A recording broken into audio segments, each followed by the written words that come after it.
great love. It's great love that came out to meet you.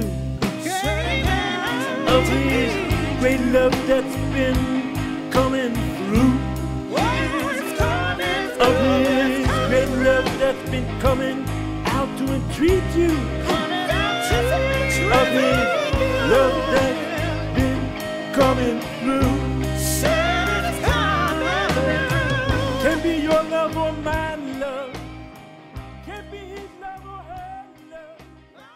Shalom, I am Rabbi Shaul Praver. You're watching Rabbi Rock. Today we have the distinguished pleasure of having Dr. Charles Small from ISGAP. And with no further ado, I welcome Dr. Charles Small.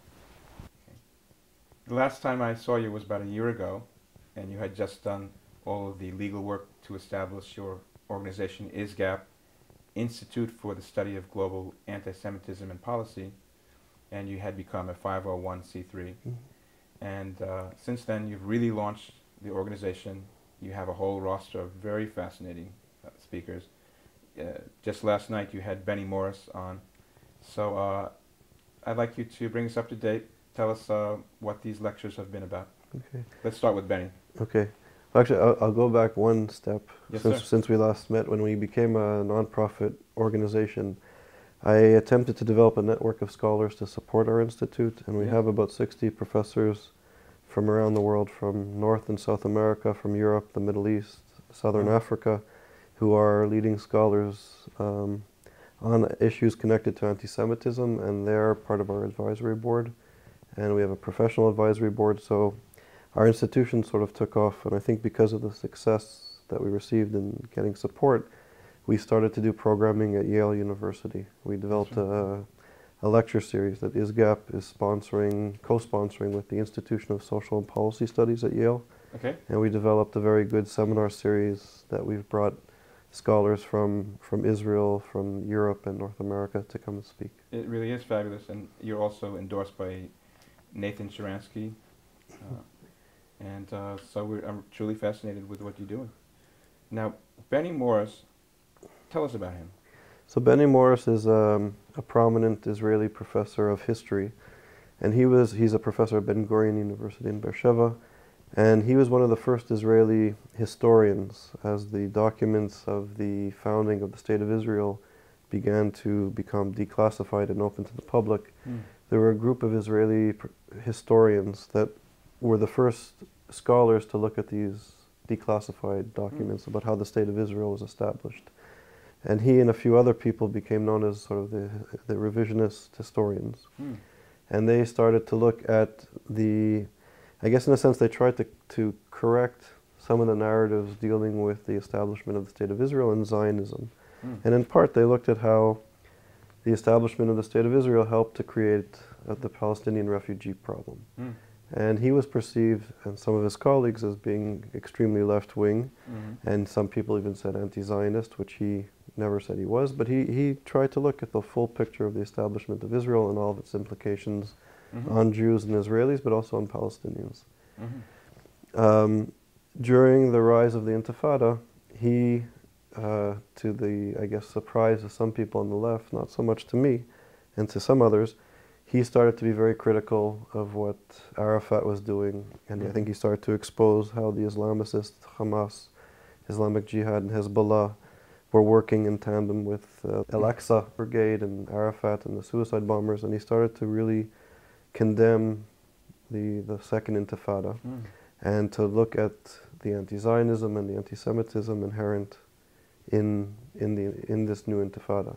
So many people on the left and Palestinians were, I think, a bit surprised at his stance on these issues, and he took a very strong view that Israel had the right and must protect itself. And he sort of became controversial in that sense, I think in both sense, when he started to write the critical history, and now that he's defending Israel's right to exist, he's sort of been the center of controversy. But he's a leading scholar and I think a brilliant speaker. What are the main tenets of Benny Morris's revisionism?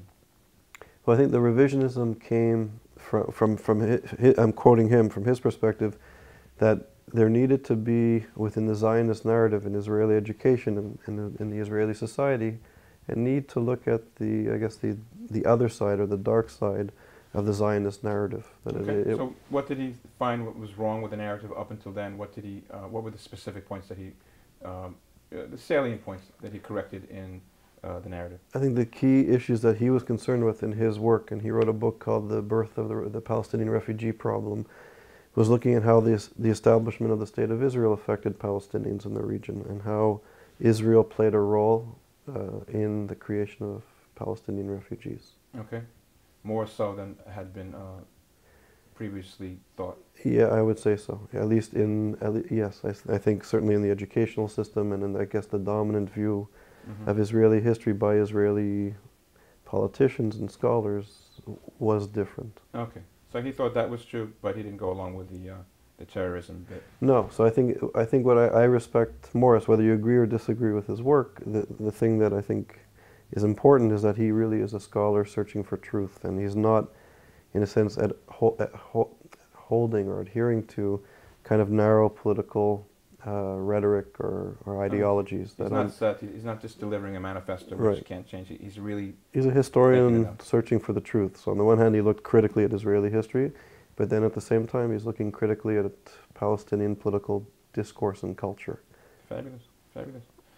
Tell us about Edward Kaplan. We're sort of going backwards here, Sure. because I know these are probably most fresh in your mind.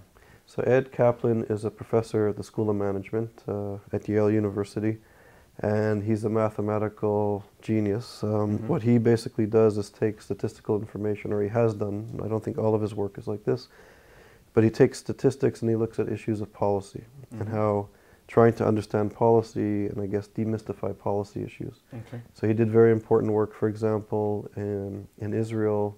Several years ago, there was this whole scandal with the Ethiopian Jewish community donating blood.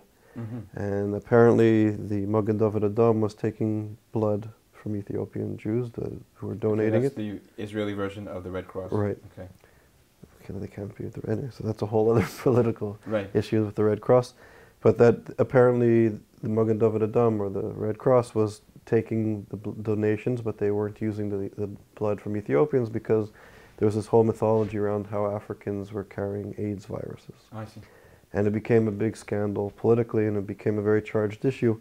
So he, through mathematical models, looked at whether the Israelis' blood bank would use Ethiopian Jewish blood, what the chances are of increasing AIDS. And he discovered that it was like 0.0001% would be an increase. It was negligible.